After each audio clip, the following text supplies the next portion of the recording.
Recording. Okay.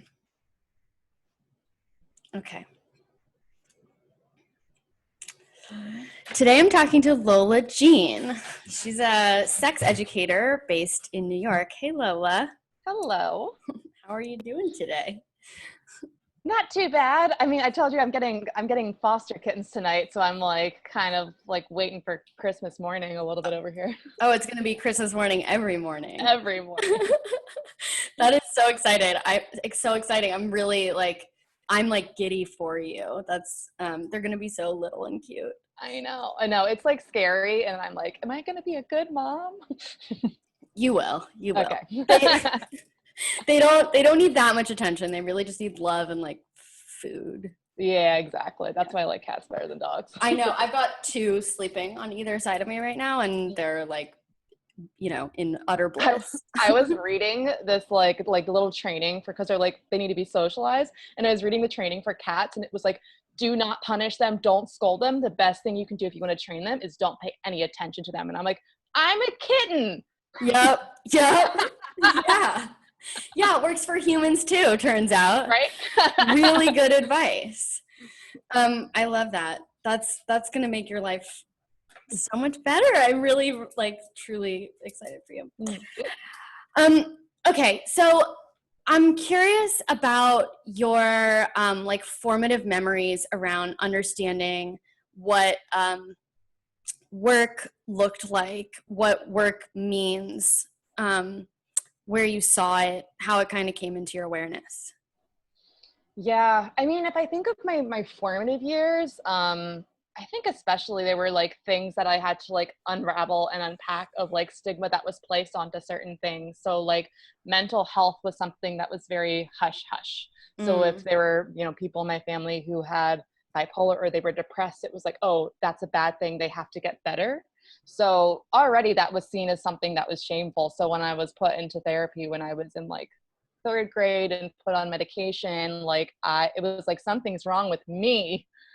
Even though I had a bunch of severe bullying that led to a lot of depression and anxiety. It was I'm the problem. There's something wrong. I need to be fixed in that type of a sense. Yeah. And then, you're stained and stigmatized. When I was a kid and I wanted to go to therapy, my parents were really resistant to it because they were afraid that then insurance companies wouldn't insure me, or I wouldn't get hired for a job because I would have been labeled as mentally ill.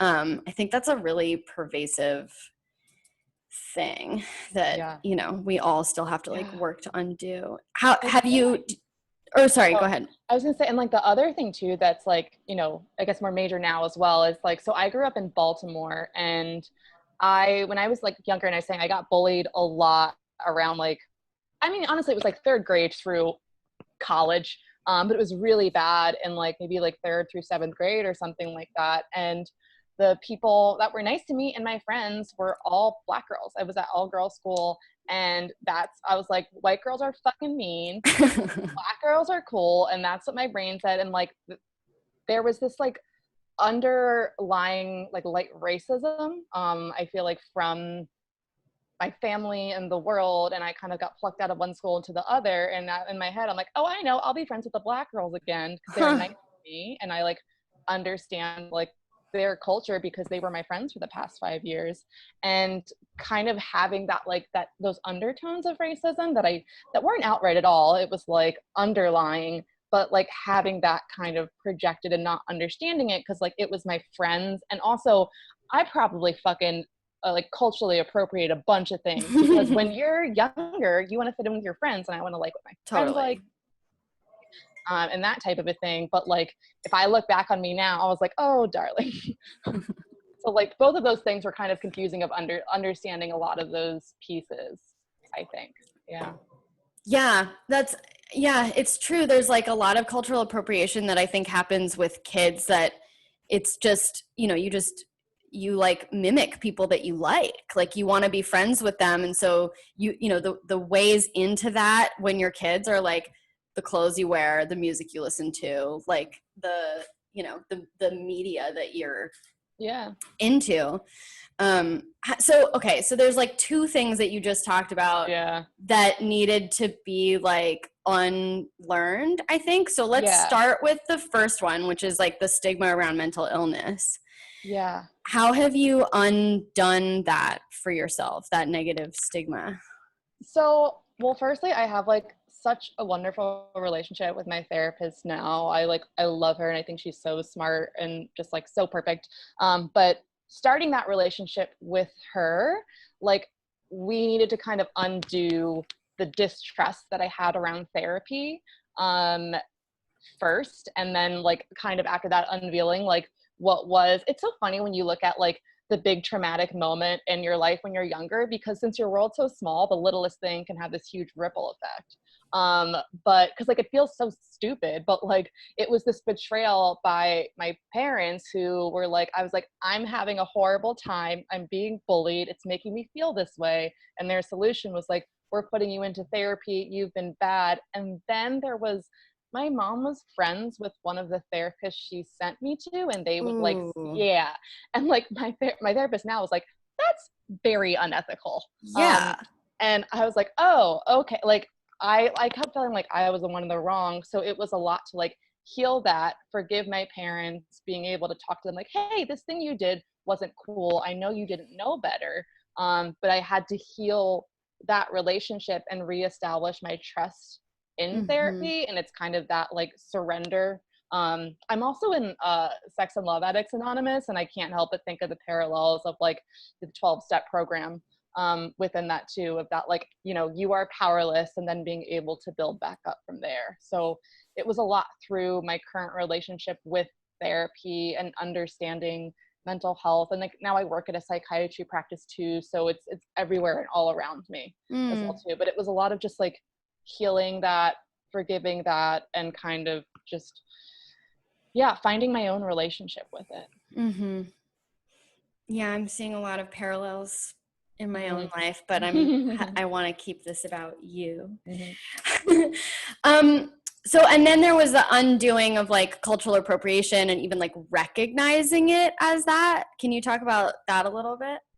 Yeah, I think like, I mean, I guess I would still consider myself in like the like lucky or better end of like coming from like, you know, middle to wealthy class, like white suburbia, like in Baltimore. I could have been brought up in a fucking racist family, and like there were a lot of people that especially the ones that are mean to me that are probably just huge pricks now. So I didn't have that viewpoint of it. It was kind of like everyone's everyone and whatever it may be. So I didn't have like any kind of like inherent racism within that way.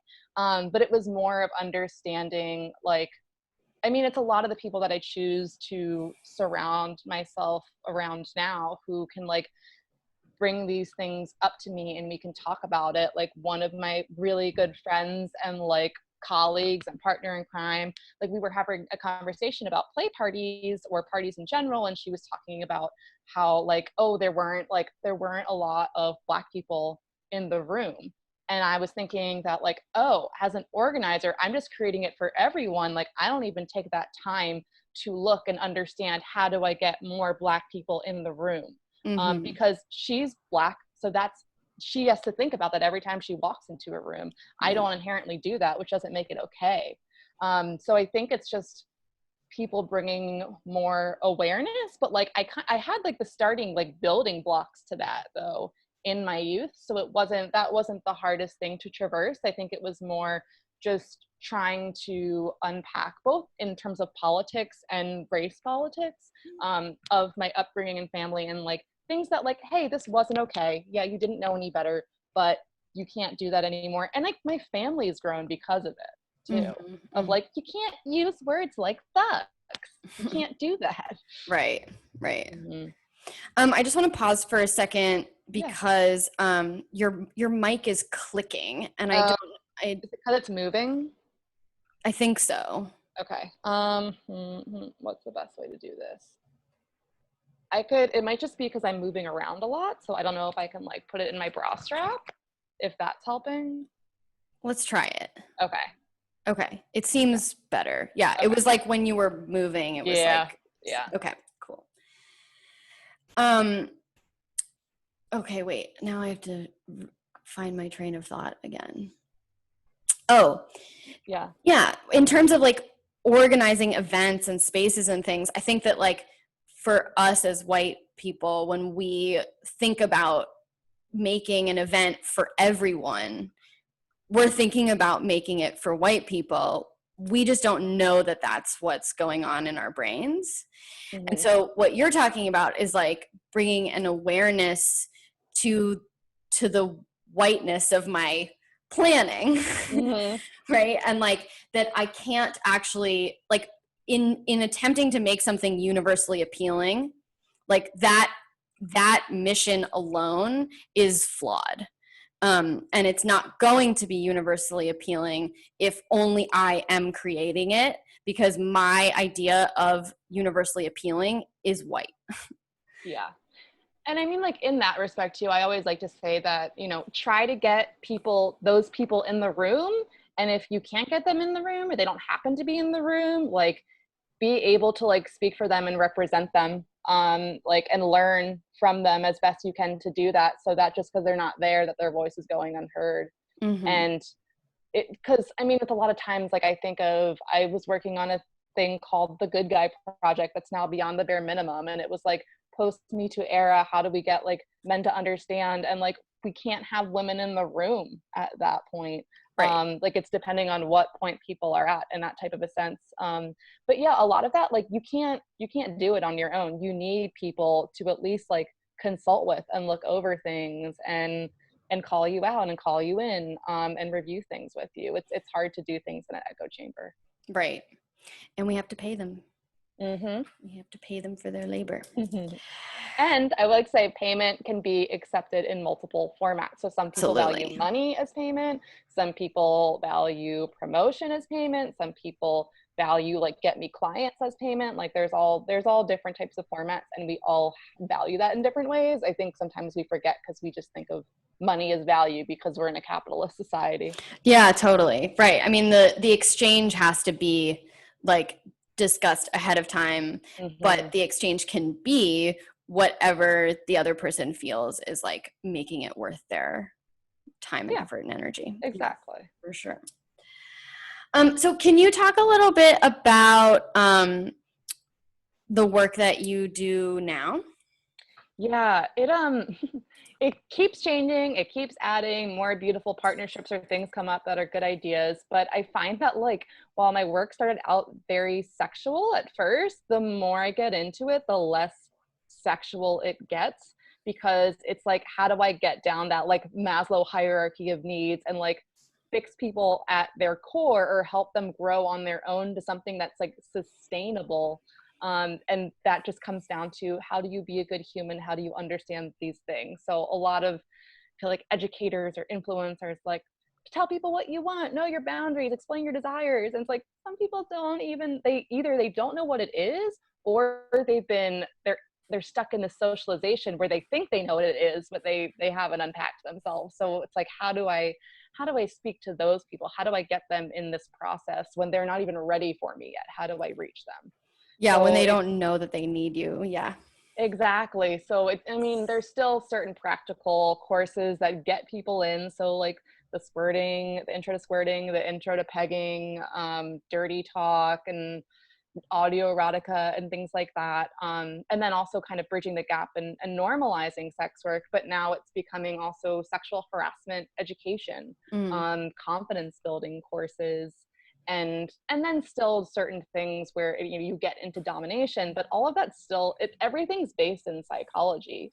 My biggest thing is giving people options, and that like you don't have to like everything I do, you don't have to agree with everything I do at all, and I'm not saying it's the only way, but it's a way. Right. Mhm. Yeah, our work is so aligned. It's really amazing that Inca put us in touch, Mhm. because I also have like a confidence building practice Yeah. with private clients. And that's like something that I talk about so much in the classes that I teach. And then I also have been like really mindful lately to reiterate that I'm in this practice as well. Like I'm finding my way and I falter and I am insecure. And I think that there's like ways to, you know, the more confidence you have, it doesn't mean that you feel less insecure necessarily. I think you just can start to notice when you're feeling insecure, understand why, also understand like the systems in place that are designed to keep you insecure, because you will then, if you are insecure enough, you will spend money on stuff to buy confidence or the appearance of confidence. But that, yeah, like I am also in this practice, you know, and I'm going through it as well, but that the confidence is really the only way to like show up ethically, to like show up in a way that we want to be in the world, because the confidence allows us to listen to other people, to hold their views even when they're not congruent with ours, you know, to not get defensive, to not get jealous, to not get judgmental. Like all those things require confidence and a healthy relationship to our egos. But also what you were saying about like it used to be more about sex, like I'm finding the same thing in my work. I feel like so much of my work was, for so many years, was circling around sex. Like it was all about sex and sexuality and relationships and stuff. And now it has become so much more, it has kind of like fractaled into consent, boundaries, confidence, power dynamics. And all that stuff is way more interesting to me than like just sex at large, because I think that those things make sex better, and sex kind of becomes secondary to the communication around intimacy and love and like how we get to know ourselves. So it's just interesting to me that you're like having a similar experience where like you're clearly dealing with sex, but your work is actually about these other things. And it's like sex is the symptom. Sex also what it sells. That's what people come and being like, I want to know how to squirt. And it's like, oh, it sounds like you actually want this thing. So it's like, it's the symptoms. You have to have that to like draw into the funnel, but like, that's not actually the thing that needs to be fixed. But I'm actually curious in what you were kind of clicked for me. And I'm curious because this is a lot of the work that you do. But like, do you think that confidence is like intrinsic and incredibly linked to consent? Because I couldn't help it. Yes. I've said that before, and kind of like, I'm so glad that you said that, because it kind of just brought it back into the forefront of my mind. Like it's something that I almost feel like I dropped a little bit. But yes, I think that consent requires confidence. And I mean, to be able to say to someone like, hey, I don't like being choked, for example, like that takes so much confidence, because first of all, you have to know that you don't like being choked. And you have to like know that enough to not even care if they want to choke you, because what's more important is your desire not to be choked. And I'm kind of like on the other side of it. I'm like, and then it takes confidence for someone to say, I don't like to be choked, and you to be like, okay, that's cool. It doesn't hurt your ego. Cool. Thank you for letting me know. Yeah. It takes so much confidence to receive a boundary as not rejection and as not like a threat to like, you know, your entire being. It's the same with feedback though. Like I teach this anti-racism, this consent and boundaries for the revolution for white people class. It's a solidarity course with Camera Hakim's activation group. And we talk a lot about confidence when it comes to taking feedback. Like for someone to say like, I really, you know, this thing that you said, I really didn't like it. And you to be like, wow, thank you for letting me know, is so much more grounded and not just like, it doesn't just show confidence. It actually makes you feel more confident than letting yourself go into that like, oh fuck, like, oh no, they're gonna tell so-and-so, what do? I have to fix this, I'm so sorry, please forgive. Like that drudges up your insecurity. And I think it's really parallel to like stuff in bed, like, hey, I don't like, you know, the way that you're like licking me or whatever, and for someone to be like, cool, that's like really good, useful information. We're like, okay, I don't need to do that, we don't have to do that. And then it like that then opens it up to they're like, oh, okay, I can say things and they respect them. Versus if it hurt my feelings, then like that's going to discourage them from saying they don't like things again. Oh yeah. I mean, the amount of like, when someone has such an overblown self-involved reaction to me stating a boundary, it's so much harder for me to state a boundary in the future, because I then feel this pressure, like not to bring it up unless it would warrant that extreme level of reaction. And I don't want that extreme level of reaction. It's like life hack early on in your dating process. What happens when you say no or you don't like something? How do they react? I've like been able to weed out so many people from that. Completely. And like my current partner, I think I shut something down early and he was just like, okay. I was like, oh, yeah. The way that someone takes a no is like so much information in there. Yeah. It's really, it's so helpful. Like that filter alone is so helpful. That I also like, I don't shave my body. And like that has proven to be such a solid filter for like, just, you know, when someone cannot handle that, I'm like, oh, cool. Like, I'm not going to have sex with you then. Like, that's great. I'm so glad to know that you can't handle like natural. It's like when people ask me about like what my pubic hair situation is, they won't say it in those terms, but I'll put it back to them and being like, oh, like, can I know the state of your pubic hair? Like, is that preference of importance to you? It's so silly. I know. I remember hearing this story from a friend of mine where she was like, she was sleeping with a woman and this woman was like, you don't shave? And she was like, no. And then like, stop seeing this person. She was like, are you fucking kidding me? Like, you're telling me what to do with my body hair? Like, you know, thinking that like that was something that only really awful men did. But that's one of my favorite tools ever. And it also requires, I think, not that much labor to do it, but I call it's like holding a mirror up to someone. So when someone says something that's hurtful or you think is ridiculous, you just say, did you just say this? And you just repeat it back to them and you make them verify that was the thing they said. And you're like, okay, cool.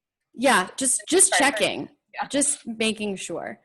Yeah, I also, I mean, it's funny that like the first thing that came to mind was this story about my friend. This has happened to me. Like I was sleeping with this guy and he was like, you know, not into the situation down there. And I just like, it was kind of like a spur of the moment kind of thing the first time we slept together. And then I like, you know, later did my grooming, like I groom, you know, I make it like reasonable for someone to access the parts of my body that I want them to be accessing. But I was like, you know, I groomed or whatever. And then he like was starting to go down on me. He was like, oh, like you could have gotten a Brazilian. And I was like, yeah, I could have. I'm never going to do that. I'm never going to do that. I don't think I ever slept with him after that again.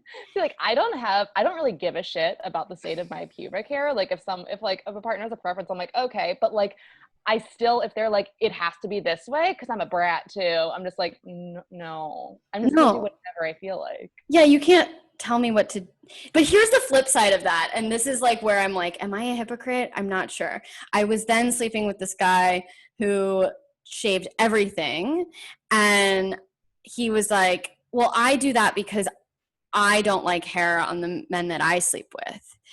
And I was like, ooh, I'm like having this, you know, now this internal problem of like, well, I definitely want people to feel like they can do whatever they want with their bodies, but I really have a strong preference for hair. Like I don't, this is like visually not super appealing to me. That I can get over. What I have a hard time getting over is like the prickly feeling of your groin against my groin. Not a fan of that. That's a hard hurdle for me. Yeah, I mean, it's like I like a lot of hair too. I have a mustache fetish, and like it's like I have that preference. I have a mustache radar. I can spot it from very far away. And like my partner knows this. He's like, I'm never shaving my beard. And I was like, that's fine. Like, yeah, I would like, you know, I'd go fucking crazy if he did, but it's like, he doesn't have to do that. It's like, I can like it. It's like, and that's the thing. It's like, I don't care about my pubic hair situation. So my partner really likes it when I'm full bush. And I was like, okay, I don't care about my pubic hair situation. So I'll do that for you because you like it better. Because I don't care if I shave it or not. Versus if I had a preference and I'd be like, well, I don't care what you want. I'm going to get a Brazilian. But it's kind of the same thing where like no one has to have a mustache, but I do find them really hot. Yeah, totally. I mean, that now we're getting into these other forms of labor of like Yeah. maintaining beauty standards and like our bodies for other people. I mean, that to me is so incredibly wrapped up in like capitalism and marketing, because Mm. it, you know, it first and foremost um like plants an insecurity. Like this is how commercials work from Mhm. what I can tell. I used to They work in advertising, by the way. Oh wow.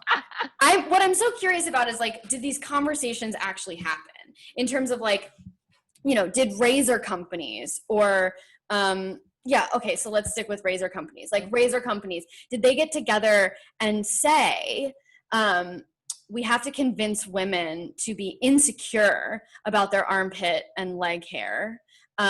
So first we have to convince them that they have a problem, and then we have to convince them that we can solve their problem so effectively that they will give us their money to do so.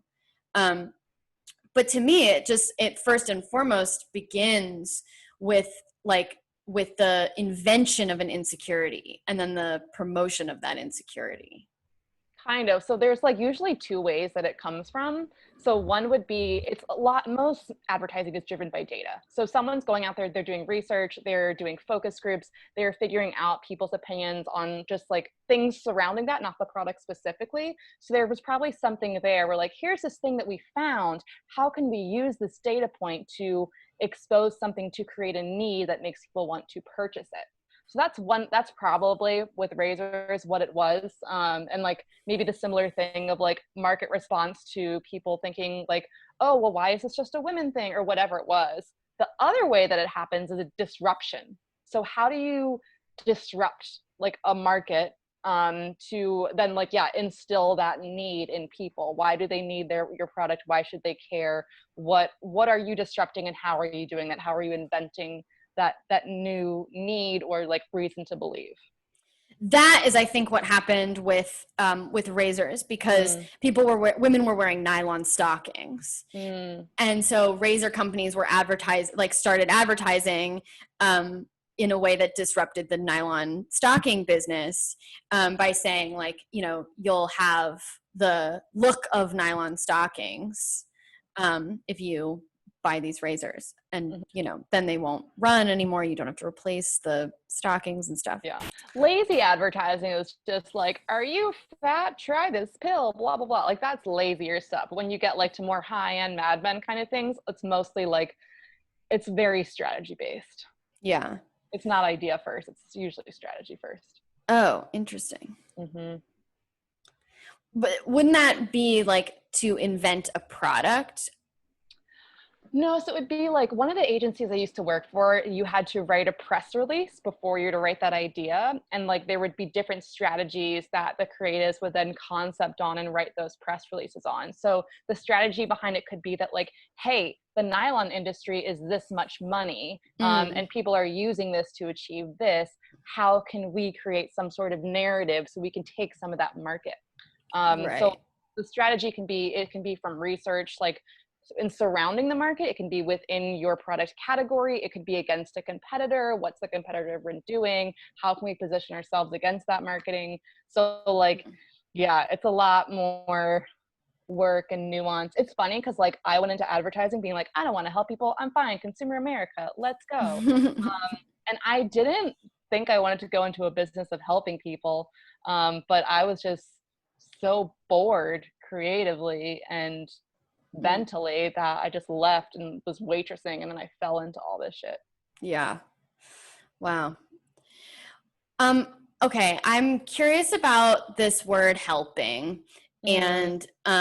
and how it, of course, how it ties into labor, because I just had something happen yesterday where like I was not exactly misquoted, but like um a journalist like condensed something that I said in a way that Mm-hmm. made it sound like my job is to help people, and Yeah. that's why I do it. And I think what it raised some flags for me. it raised some flags for me for a number of reasons. The first reason was that it was a story about working with two Black actors. And so then like the story about the two Black actors was that the director was white, and she called out a direction for the male actor to run his fingers through the female actor's hair. And my radar was like, no, like, don't do that. And he like, I saw his wheels turning. And so he was like trying to communicate to the director that he heard the direction, while also like knowing that he absolutely should not do that to this woman.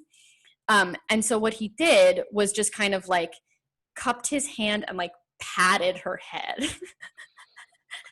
And it was just so unsexy. Like, it was not, it was not what the director wanted, obviously. It was not anything naturally that he would have done. And it was like in no way an indicator that this couple was like intimate or like, loved each other.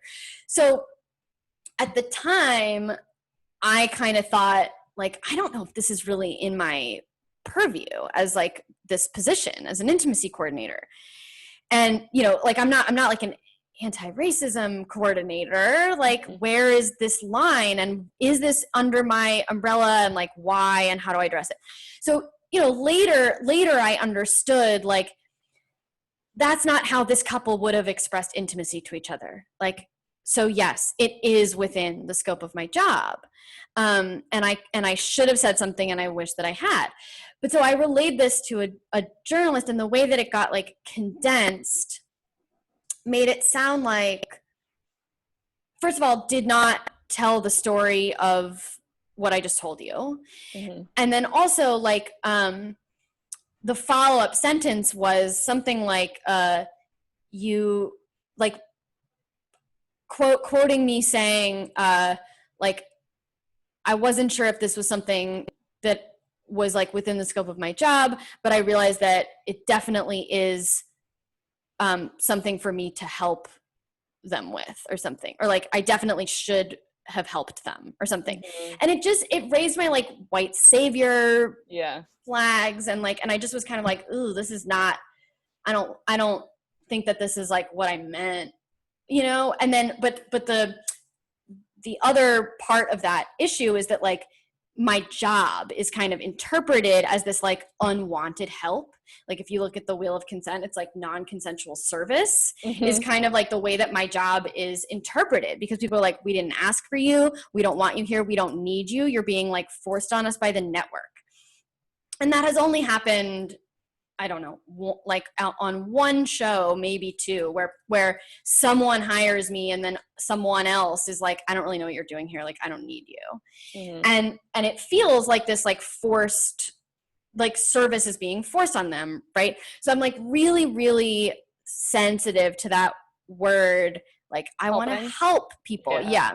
So that was like a really long-winded way to ask you about your own thoughts on that and how it relates to the work that you do. And then even another question around like the marketing aspect. Yeah. So, I mean, in general, I see my work as more of like harm reduction, is that I want people to stop hurting each other. So like, by way of not hurting each other, then maybe I'm helping them, or not having themselves be able to speak for themselves so they're not hurt. Like, I don't want people to go through a lot of the shit that I've gone through. We try to be the person that we would have wanted for ourselves. Yes. And I think with that, it's just like trying to, hold on, I just want to make sure I didn't take it out of my bra. But I think with that, it's just trying to give people the best tools that I can in that way. And I'm often like, I always tell people that I know a lot of stuff. I don't know everything, but I'm also still learning, and I always am. And like, you will be too. Nothing's ever enough. You're never going to do enough. There's always going to be more, and there's always going to be more to learn. So don't think that like, that's why it's beyond the bare minimum. You don't want to do the bare minimum. You want to be able to keep building on that knowledge base. Yeah. I was having a conversation with a colleague yesterday about, we're teaching a cohort of intimacy coordinators, and they're like almost all people of color. Mhm. And we were offered this like anti-racism, or like what is it called, racial healing, Mhm. support, um, from these I'm getting all stuttery. Like intergenerational trauma. Racial healing in terms of like for white practitioners. So it's like Okay. for white facilitators. So it's like support for us, but it's also to help us make sure that we're not perpetuating harm. And it's like a chunk of money, and we're all like underemployed right now. So we were talking about it, and he was like, well, are you sure that that we're like perpetuating harm? And I was like, 100%. I am 100% certain that we are. And it was kind of this like, oh no, like, what do you mean? What have we done? Kind of thing. And I was like, we're white, like we're perpetuating harm, and we don't know that we're doing it. We don't know when we're doing it. Like that is how, in like a platonic sense, white supremacy works to achieve its own goals. Like it is that sinister, and it is in us, and it will always be in us. And it's something that we need to commit for our life, like lifelong, to fighting and interrogating, so that we're getting closer to never doing it, but we will always be doing it. We always will. And you also said, you were talking about harm reduction. I think there's so much. Oh, I really did lose my train of thought.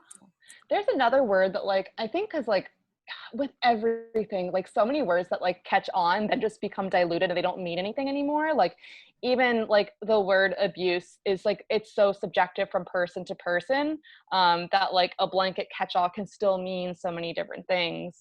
So I think with like harm reduction, a word I recently learned is omnipartiality, which is how can you do the greatest amount of good for the greatest amount of people. And it's like, your ancestors, for you, for me, for the people, for the next generation.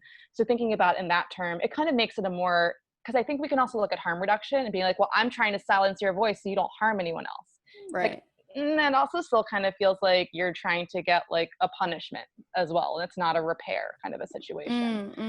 But I think one of the important things of whether it's omnipartiality, whether it's harm reduction, it has to do with like power dynamics in the system of validation. So I don't get my validation from my fans or my followers or the people that I help necessarily. I mean, it's great. It feels good. I'm glad to know that I've made a difference in people's lives, but it's more that like when I create work or programs or classes or events, it's because it's like people are doing this. They need something to help them not do that or to think a certain way. This seems to be an issue. What can we do to bring that to light and talk about it and try to solve it in a different way that's not just like, come to my talk and let me tell you how to act. So a lot of it's in response to that. Like I'm my own worst critic at the end of the day. Like it's my opinion and it's my peers' opinion that matters most to me. When my colleague Tiana and myself like hold conferences, we care more about the opinions of our different speakers that we've hired than we do the people attending. So we want to hold ourselves to a higher standard, because the thing is that like our followers, our fans, our consumers, just because they like something and they had a good time doesn't mean you did a good job, doesn't mean you did well or you did right.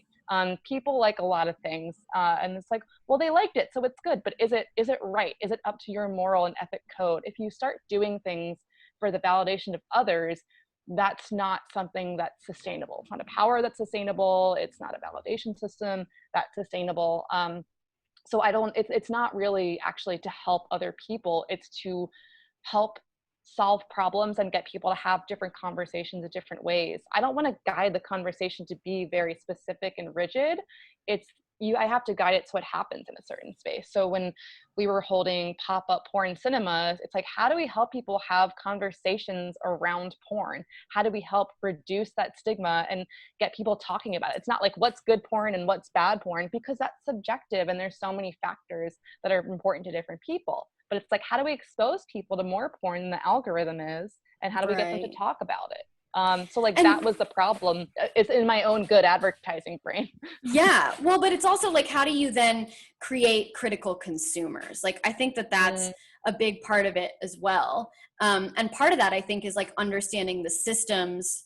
I mean, we were talking about this, like understanding the systems that lead you to your desires, and then like being willing to unpack your own desires, because you want to make sure that you know where they're coming from and why they're there. I mhm, was on a porn set yesterday, and it was a trans scene, and it was it was really cool to witness like the consent conversation that happened. It was There was a lot of room for improvement, I thought, just in terms of like getting really specific.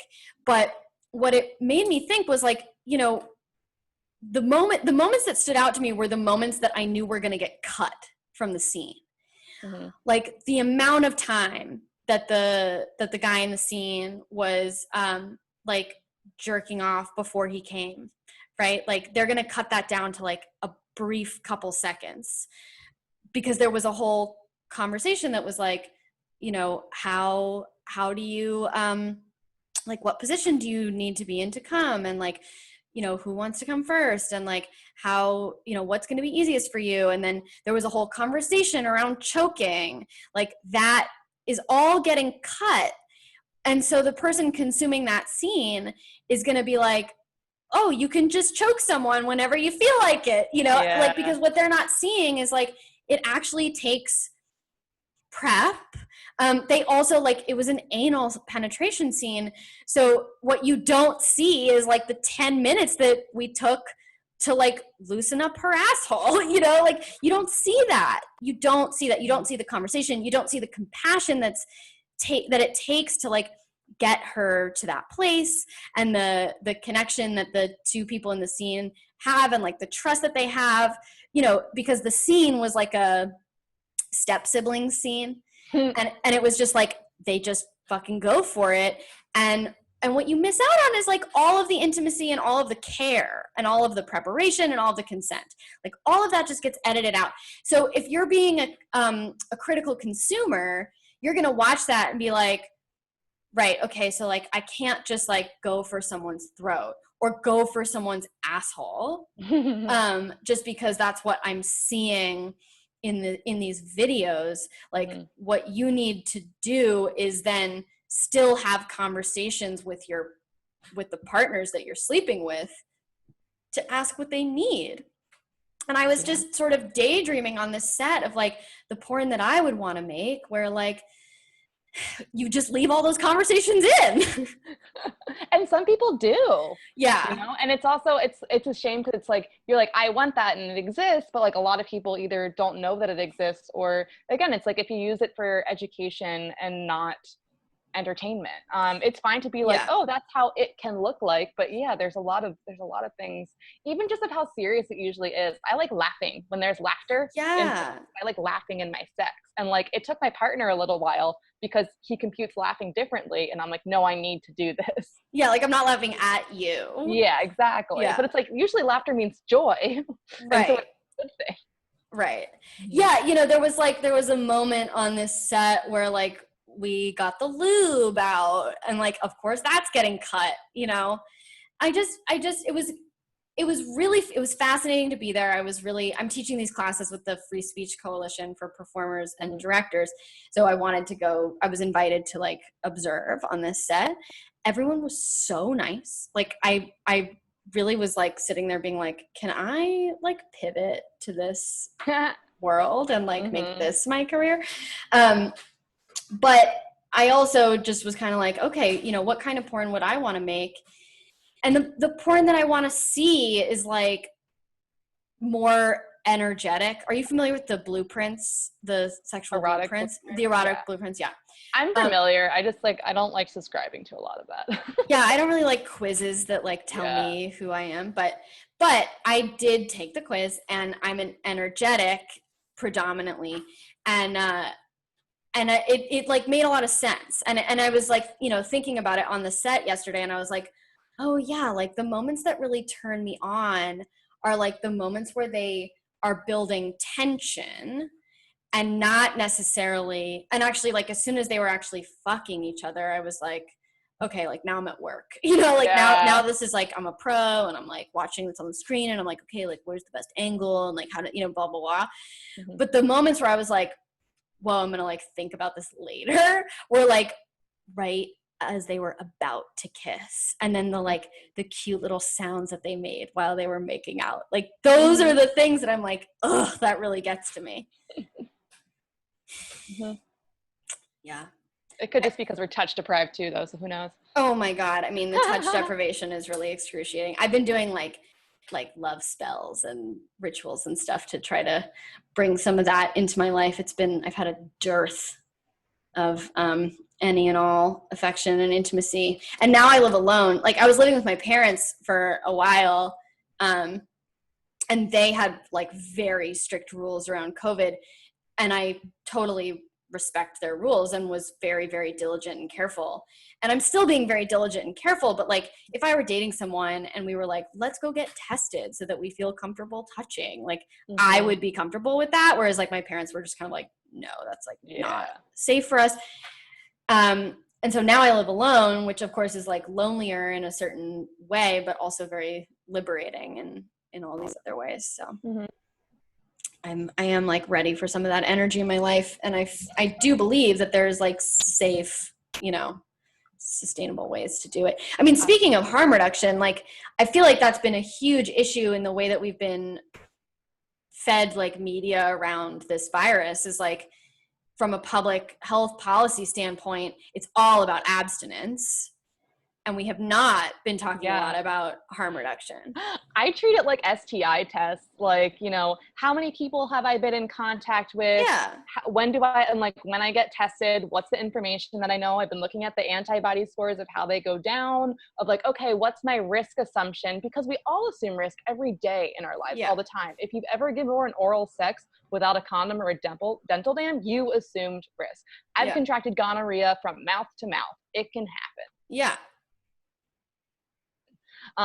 So we all assume these risks all the time. So it's like, okay, I'm going into an outdoor location where everyone's wearing a mask. That's a very low risk situation for contraction. Then even if I was going indoors with 3 people, that's a bit higher risk. Totally. So it's assessing that all the time and getting tested and just like knowing your status. Yeah, I completely agree. And I feel like that is the way to harm reduction and sustainability, because abstinence doesn't work. And what we're seeing is that people, because we've been told to be abstinent, people are rebelling and they're just saying fuck it. And I get it, like from a public policy standpoint, you can't say like, hey, be smart about this, here's the information, because for the most part people are going to take a mile when they're given an inch. I don't know if that's for the most part necessarily, but like that is the risk when you're like making policy for an entire, city, county, state, whatever.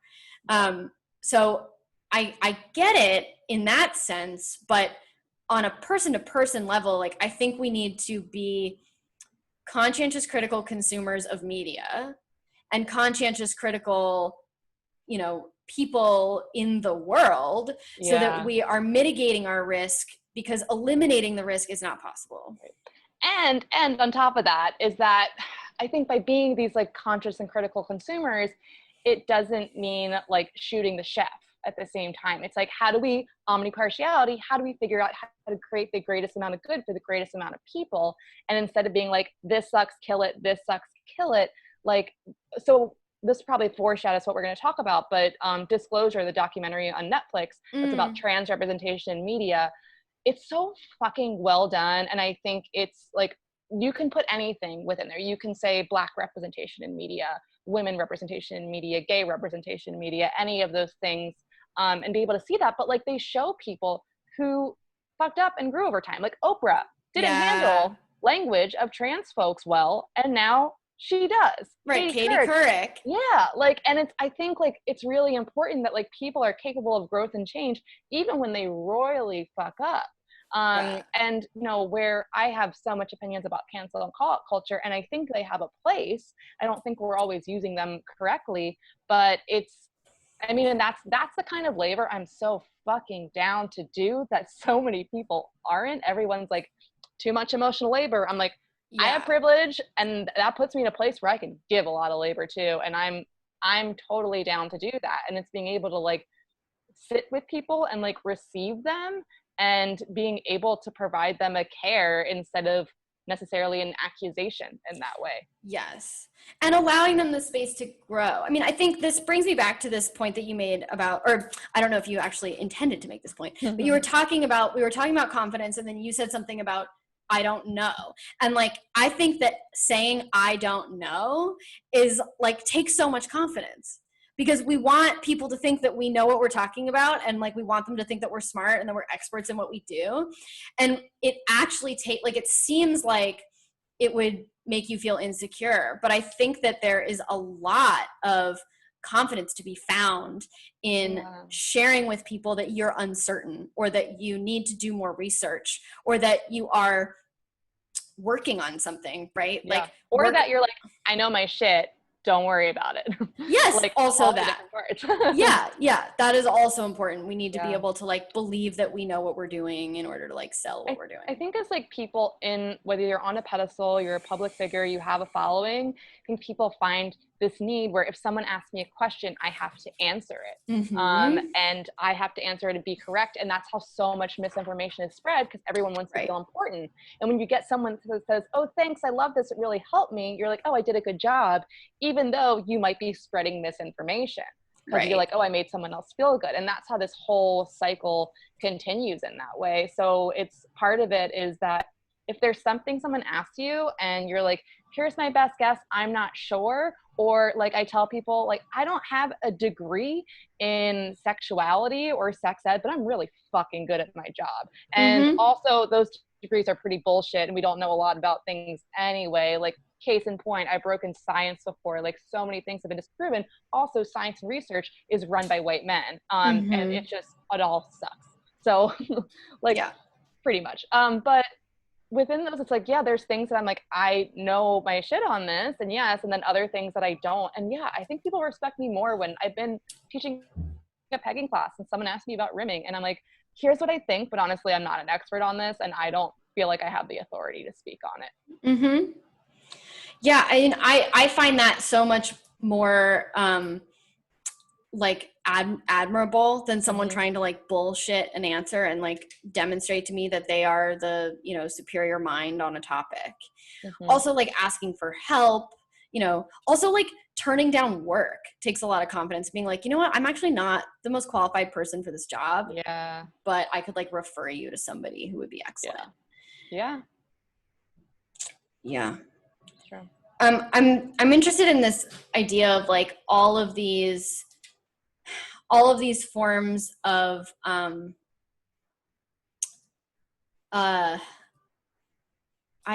can't keep a train of thought. I feel really bad for my editor right now. Okay, hang on. Let me just find it for a second. We were talking about confidence. We were talking about, there was something that you were talking about, and I was like, oh, that's another form of labor. Like, being critical consumers. That's what it was. Okay. Yeah, I'm interested in this idea of like the critical thought that goes into being a critical consumer, or a conscientious, person in the world around like health and safety, as a form of labor that we can do, but also as a form of labor that we can teach people to do. Like, we can actually give people tools and skills to be critical of the media. Yeah. Oh my God. And like, other countries are so much better at this than the US. I travel a lot for my job, and I'm able to teach different cultures. And I love teaching in the UK. I love teaching in Germany. And I'm just like, oh my God, they are so much better consumers. Germans are so critical, and it's great. It's amazing. And like, I want to teach people to do that, because it makes it easier to teach and have conversations when people are critical in that way, because if someone is critical and you know your shit, or you're confident that you don't know your shit, then you can have a conversation with them. Whereas when you're trying to pretend, like, I always like telling people, like, question your educators, like ask them, Yeah. like, where did you get this information from? Where did you learn this? What do you think about this, like they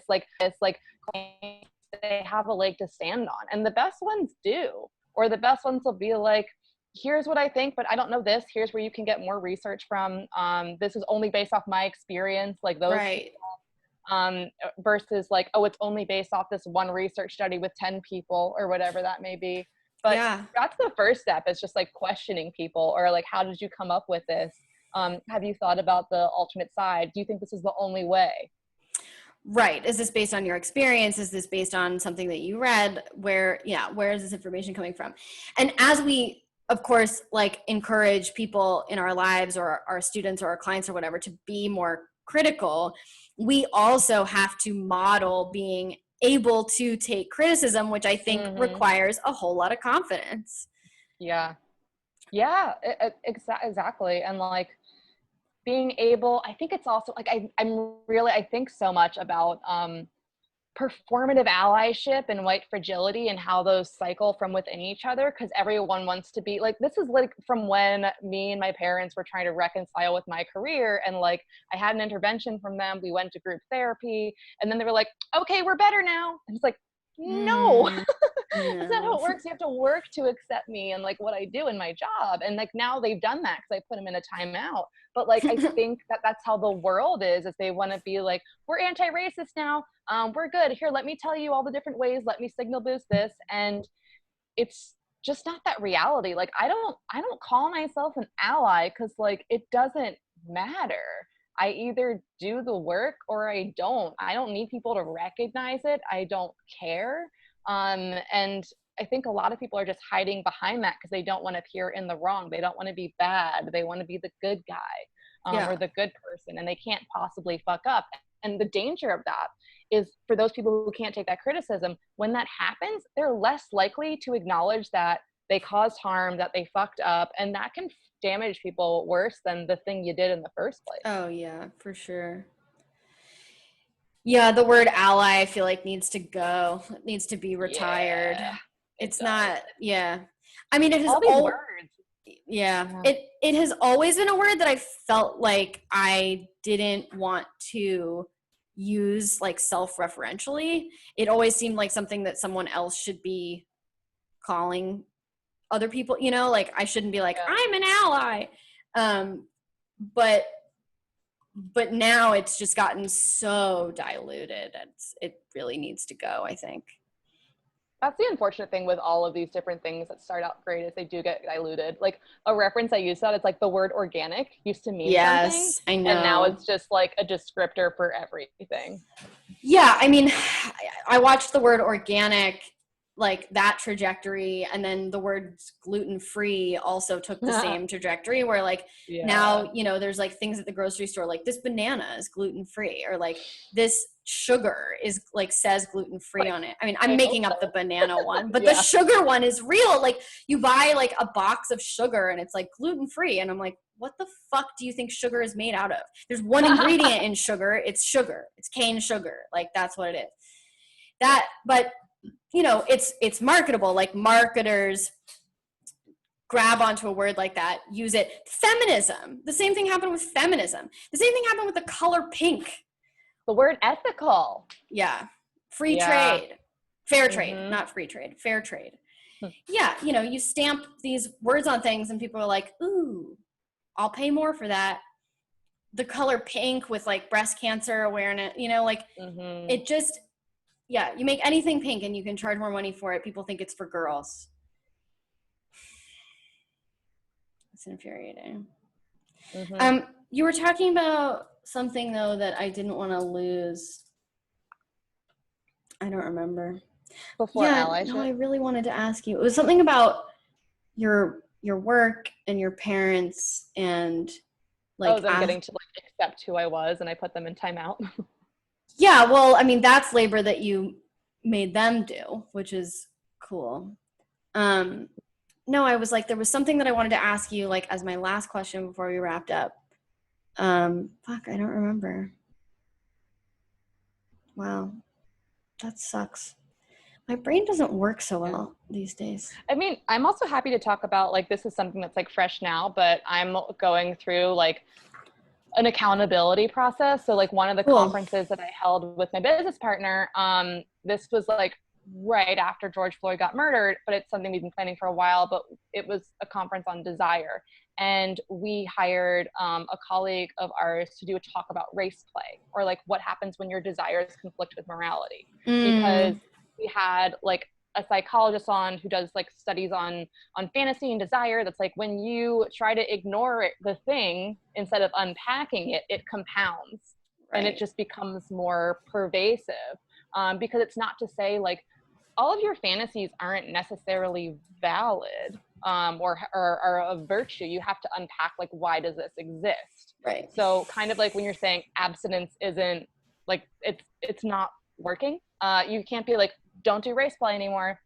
People like, right, people are going to still going to want to do that, so they have to be able to unpack it. And like, it's not to say that every time is wrong, but not every time is right either, and you have to unpack it and with that other person to do that work. So we didn't want people to be thinking that, okay, just because you checked off the boxes and both of you consented to it means this is okay, because there's so many more repercussions with that. But anyway, we held that talk at a time where it was very fresh, and we like to have these difficult conversations and, you know, challenge people to think about it.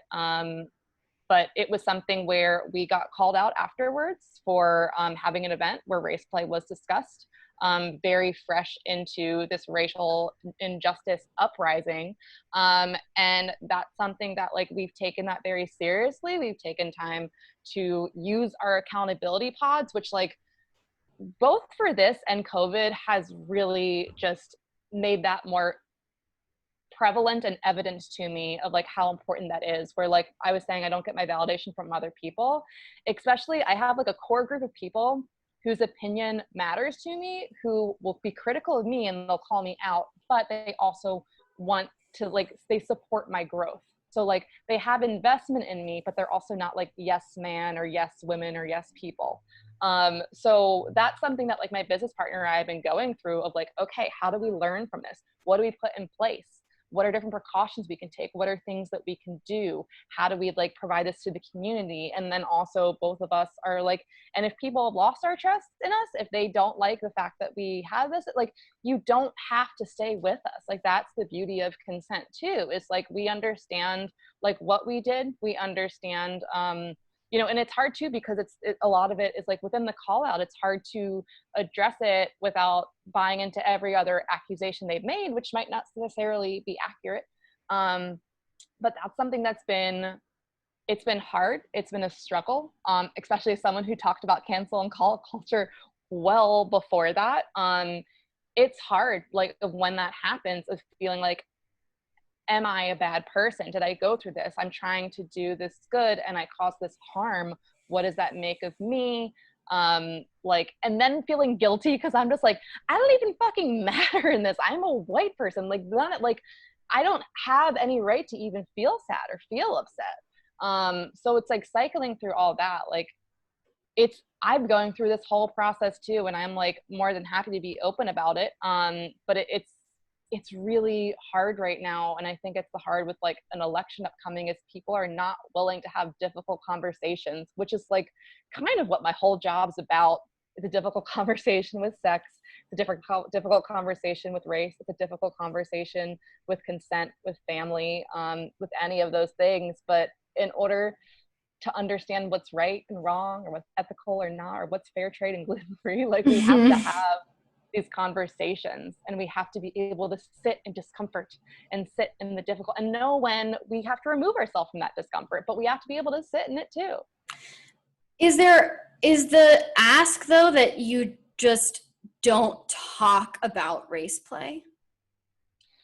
So the tricky thing was that the way that this was made out was that I was the one who taught the like a race play class, which like Mm, I hired someone who talks about this, who is a person of color, who is a Black person, who like this is her life's work.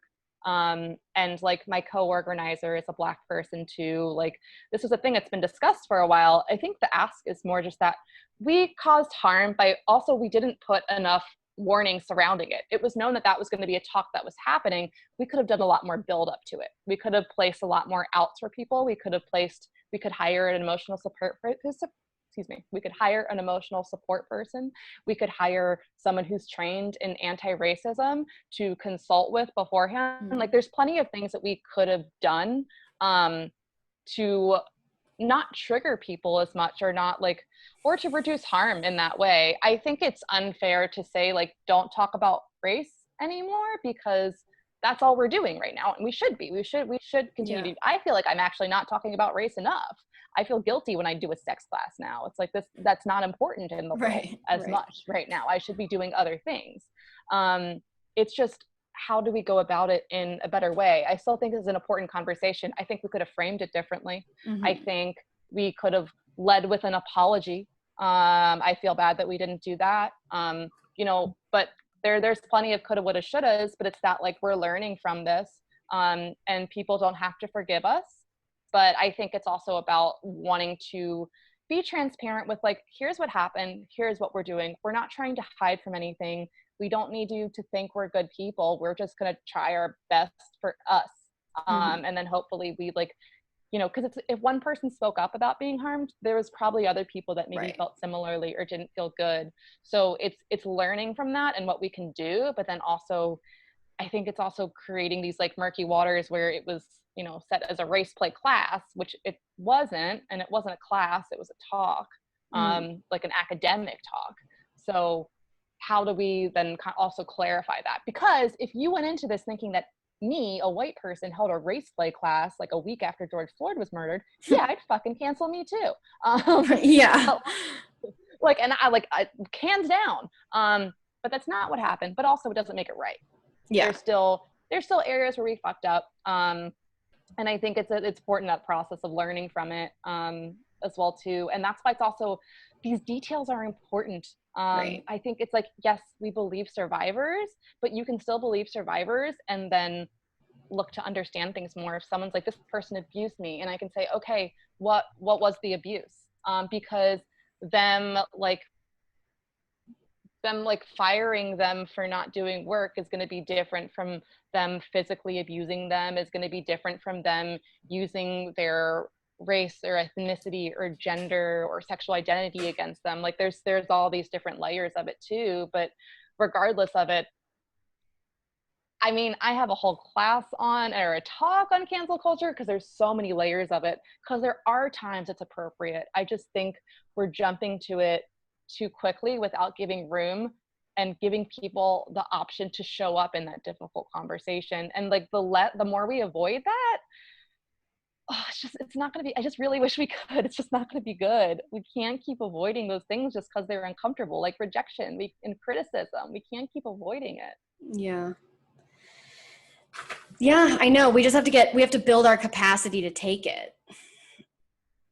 Yeah. And like, you breathe and you're like, will you survive this? I've rejected someone before, and you could tell he was rejected. And I was like, and you'll survive and you're going to be okay. Yeah. And it just takes that moment and you're like, oh, right. Yeah. Like I still breathe oxygen. I still, Yeah, exactly. Well, I'd like to ask you about your influences at this point. Where do you see like the most formative, or the three most formative things in your life, and whether that's a person or a job or an experience or a book or okay, so I was like there's so many things that I there's know always something where I'm like, that blew my mind, or I'm always meeting new people where I'm like, oh my god, your perspective, that's amazing, and I involve it in my work. But one of the first things that kind of really on my start of my sex ed career was Michael Foucault's study on the desire and pleasure. And it was the question that he asked is, why do we see ourselves as objects of desire and not agents of pleasure? And this really stuck with me because I think it's just such a beautiful way of describing, I think especially what people socialized as women feel, but probably in general, is that a lot of us, we think we're getting our pleasure from like, I'm being desired, I'm an object, versus actually experiencing pleasure. And we convolute those. And it doesn't mean that, you know, being desired isn't fun, but it gets away from pleasure in that way. It creates a lot of this like feedback loop of who's actually getting pleasure at the end of the day if we're all just like liking the desire and that going around and around. It's the same thing kind of with like the compliments. It's like, are you getting complimented or are you doing good work? Yeah. Because it's not the same thing. Right. So that was one where like I still consider that like a big foundation of my work. I mean, philosophers are great, right? Because they just pose questions a lot of the time. They try to, you know, be able to explain those, but at the end of the day, philosophers are posing these questions that should make us ponder and thought and question ourselves, and everything in that nature.